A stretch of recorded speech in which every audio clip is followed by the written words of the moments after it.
A lie told 100 times becomes truth. Truth told first time is a lie. 100 times your logic cannot resist. Of course, what the Tibetan Lamas told, it was not even lie. What we think as a lie. You are free from hunger, you are free from thirst, you are free from disease, you are free from emotional imbalances. Ordinarily you think these are all lies. It's not lie, it is your true nature. It's your root, it's your very being, it's your core. Of course, because your logic thinks all these things are lies, it fights for first half an hour. That is why I had so much of pain in my body. I had so much of pain in my body, I really thought I should run away. Once these fellows lift the bell, I should run away. Because if they put that bell, they won't lift it for something like 2-3 hours. You are caught inside. And they will be rubbing it. And 7-8 guys sitting around, rubbing. And I thought, let them lift this bell, I will run away. So much of resistance. Because your logic does not believe these things are truth. That is why when Master works on you also, so much of resistance happens in you. I will be straight away attacking all the lies which you are telling to me. I won't keep quiet. Yesterday only I was telling you, see how many places you are telling the words knowingly you can't go end of that word.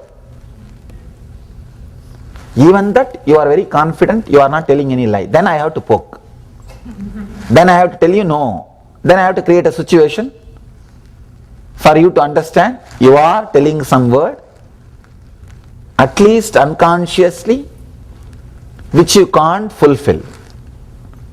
Blessed are those for whom Master creates an opportunity to look into you, that you are uttering words which you can't fulfill till the end. Just like how the disciples resist, I also resisted. Then once they said, relax and do not resist, I could feel the beautiful programming happening inside me. The programming which liberates you is mantra. The programming which binds you is samskara. Still now I can say, I vow, so many of good qualities radiated by my body and mind is their blessing or their energy or their knowledge. Still now, I hardly still sleep for few hours. It will not be even like a regular sleep, just resting the body. Hardly few hours. I vow the whole thing to them, Tibetan Lamas. Because all these things you can't do, if you do it with your own effort, I don't know how many years you will take it. They did it totally, the whole process in 12 days, finished it. It's literally you come out as a new person. Literally you come out as a new person. You can go through the same experience through this technique.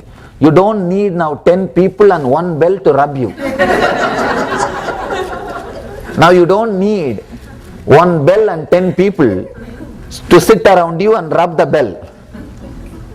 This process can take you through the same experience. See, it's like they deprogram your whole body, your whole biomemory, and completely they deprogram. One more beautiful thing, of course, still I am not able to bring that science to mass. Any genetical disorders, means that disorders are the disease transmitted genetically by the family, these guys are able to cure by this process. even genetical disorders. They melt your body completely. They reprogram you so thoroughly. Your whole bio-memory receives a new system of thinking or way of operating. It's such a powerful system.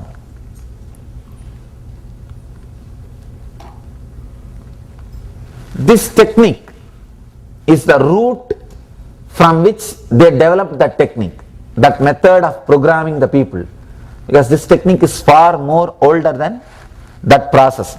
They made it more sophisticated, strong process by adding bell and the proper mantra. But the basic philosophy of that technique which lamas practice is from this meditation technique. You can experience that truth, that silence, that powerful space through this method. All you need to do, just become empty space, just become empty space through which the sound flows without any resistance. Without any resistance. If you are resisting, be very clear. If you are feeling disturbed or hurt, somewhere still your ego is there. Your ego is there. Just boil yourself with this sound, with this vibration. It can straight away purify you. Let me read the sutra once more.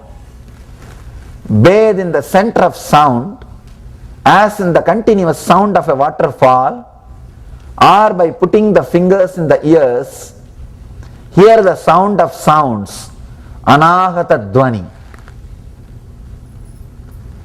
I can give two forms of this technique, which the one you can practice sitting at particular time, the other one you can practice whole day and night while you are standing, sitting, walking, watching TV or driving, anytime.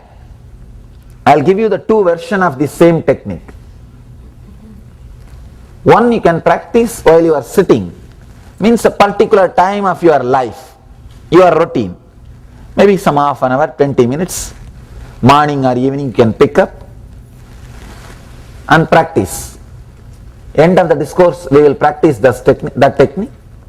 The other one which you can do all the time, 24 hours. Always feel you are the center of all the sounds happening around you.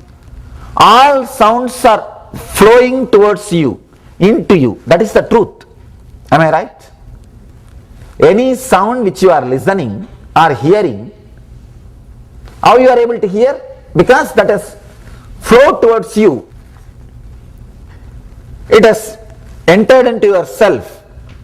Krishna says beautifully in the Gita, Abhuya manam achala pratishtam samudra bhava pravishanti yatvat. How all the rivers entering into the ocean does not disturb the ocean.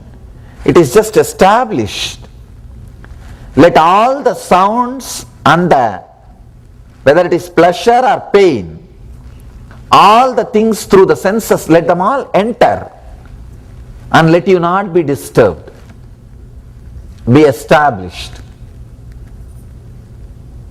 It's a beautiful concept. Just visualize this one thing. Let all the sounds enter into yourself. Whether you visualize or not, the truth is you are center of all the sounds you are listening, you are hearing. Am I right? Any sound you are hearing means it has traveled towards you. That's why you are hearing. Just be the center of all sounds. Feel all the sounds are traveling towards you and entering into you. All the sounds are entering into you. Whenever a sound is created, do not put your attention to the source from which it is coming. Put your attention to the source which it is reaching. Understand? If you put your attention to the person who is uttering the word, the fight will start. If you put your attention to the person who is listening, the silence will start. Violence or silence is your decision. If you are putting the attention on the person who is creating, you will create violence. If you are putting the attention on the person who is listening, you will create silence. Let all the sounds enter into you. Let you be just the center of the sound without processing, without making any decision, without judging, allowing the sounds to pass through you, allowing the sounds to move through you, allowing the sounds to flow through you. Just being. Just being. Be the center of the sound. One more thing. Many times, people whom you don't like, they don't even have to create some sound. Just their body movements is enough to create irritation. Because even body movements create subtle sounds. Very subtle sounds. Even those few movements creates subtle sounds which you may not hear with your ears, but which is reaching your inner space. It may not be in the audible span, frequency, but it is audible by your unconscious. For that frequency, for the frequency of our unconscious can hear those sounds. That is why you get agitated, irritated, even if it does not create any sound. By not processing, labeling, judging those sound, just being the center of that sound, suddenly you will see such a deep soundlessness, the silence, the sound of sounds, anahata dvani happening in you. Understand? 24 hours, whether you are driving, even while you are driving, if you are driving for a long, if you are taking a long drive, 10 hours, 15 hours, just see, don't close your eyes. Don't close your eyes. Just see, be the center of the sounds. Just see and feel all the sounds reaching you. You are center. All sounds are happening around you and entering into your inner space. Do not judge. If you are slightly getting irritated, disturbed, tired, you are judging. You are judging. The person who suffers most by sounds is a person who constantly thinks everything should be silent. Silence is not nature as you are taught. Understand that. Silence is not nature. See, if you are waiting or working for soundlessness, negative silence, till you reach the graveyard, you can't experience it. Even after that, I can't assure it. Because they may be digging 5 feet next to you for the next guy. And in this country, multi-story. Not even next to you, they will put just on you. And this fellow is so heavy, he is sitting on me. You don't know when that That will give way and